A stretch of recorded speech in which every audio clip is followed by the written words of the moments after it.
Chapter 16, Unforgivable, Ms. Bevilacqua, IQ 140. It makes perfect sense that a class with a teacher named Oz would call their robot Tin Man. The parallel to the Wizard of Oz doesn't stop there.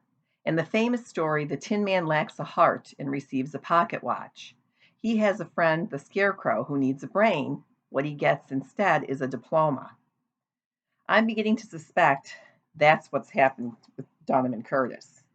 He passed the test with flying colors. It was wonderful. We were all really happy for him, except that it meant exactly as much as the words printed on the Tin Man's parchment. He was still failing my class quite spectacularly. In science, his average was below 50% and below 40 in the chemistry and physics portions. He was passing English, but just barely. His C- in social studies was the jewel in his crown, except for robotics. He was running a B average there, but only because he was handy with a joystick, a mark of someone who has taken on a life of solemn worship at the altar of Xbox or PlayStation. Does this sound like Academy material to you? He passed the test, Maria, Brian Del Rio, our principal, reminded me. What more can we ask of him? A decent grade would be nice, I retorted, or some faint trace that might indicate a mastery of a subject. We cut Noah Euclid a lot of slack, Brian challenged her. Why shouldn't Donovan deserve the same consideration? I sighed. You're comparing apples and oranges. Come to think of it, pumpkins and raisins. A more appropriate contrast might be Betelgeuse, and the nucleus of a carbon atom. Noah is the kind of mind that comes along once in a teaching career if you're lucky. But the test, the principal insisted. If I buy a dog, but when I open the carrier I find a hamster inside, is it a dog because that's what it says on the bill of sale? My powers of observation and reasoning trump words on a piece of paper. I don't know how he passed the test. I only know that he couldn't have. Brian was adamant. He ran this place by the book. Donovan had passed and he was in. Everybody was covered, especially the principal. If there was blame to be assigned somewhere down the line, none of it was going to fall on him. And it had to be in Brian's mind that Donovan had solved the human growth and development problem by providing his pregnant sister as a lab rat. Now there was an oversight that would have resounded. Now there was an oversight that would have resounded with the parents. I couldn't fault him for being grateful for a solution. Parents can get ugly. Parents of the gifted can be positively militant. What I did fault him for was allowing that gratitude to blind him to the truth about Donovan.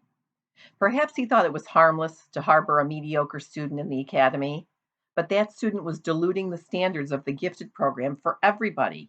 Not to mention that Donovan was learning absolutely nothing here. He was entitled to a real education at his own level. My colleagues seemed to be taking their lead from Brian. If the principal wasn't worried, what concern was it of theirs? Of course, they knew that Donovan wasn't exactly acing their classes. But hey, he'd passed the test. The test! It was as if they believed the test was an infallible super being that had descended to walk Earth on a great space ark surrounded by thunderbolts of perfection. Oz was the last bastion of sanity left in the building. He'd known from the beginning that something wasn't right about Donovan. He was the one who had asked for the retest. Surely he wasn't complacent enough to put aside his teacher's instinct just because of a test score.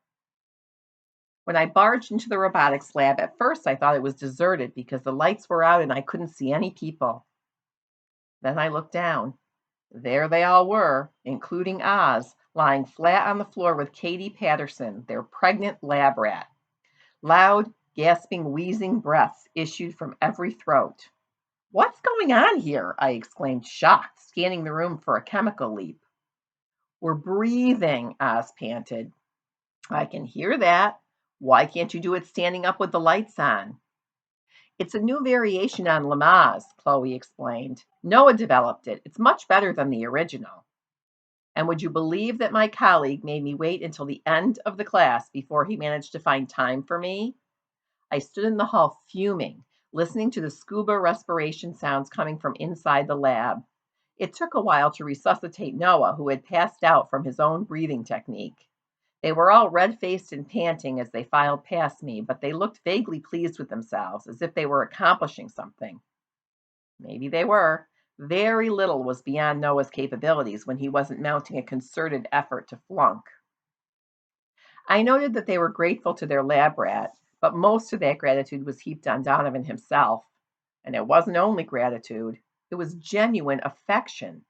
Noah regarded him with nothing less than worship. Chloe cast him soulful glances that might have indicated a crush. Even Abigail seemed to have softened her attitude toward him.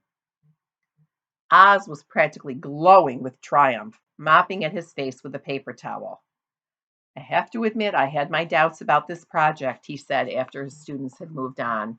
But we've taken a course that was 90% giggling at the names of body parts and made it meaningful and beautiful and rooted in the real world. I'm going to write an article for American Teacher. That would be a must read, all about how every class should adopt its own pregnant woman. We need to talk about Donovan. He nodded. Where would we be without him? I'm not talking about Baby 101 Oz. I'm talking about Donovan as an academy student. Have you noticed any improvement in his performance? Oh, sure, his voice trailed off. I didn't think so, I said crisply. He's bailed you out on human growth and development, and he's the Mario Andretti of the robot driving circuit. But his academics are no better than they ever were. Well, then how did he pass the test? Oz demanded with growing defiance. Maybe he didn't, I mused, voicing for the first time a thought that had been nagging at me over the last few days. Are you saying he cheated? He sputtered. Impossible! He took that test over a secure internet connection directly from the State Department of Education. He was alone in the library with a staff member's eye on him every second. It's impossible for Donovan, I agreed, but what about the others? His incredulous expression slowly settled into one of alarm. Of course, the others were capable of hacking into a secure connection, some of them without even breaking a sweat. Why would they do that? He managed at last. Why help him pass?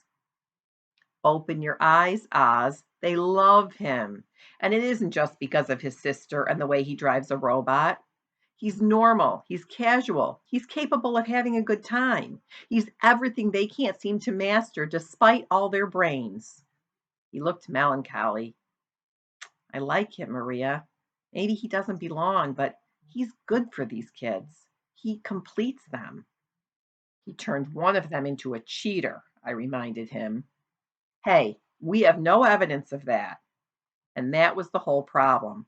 If one of Oz's superachievers had found an undetectable way to take control of a secure computer and do the test for Donovan, who would ever be smart enough to prove it?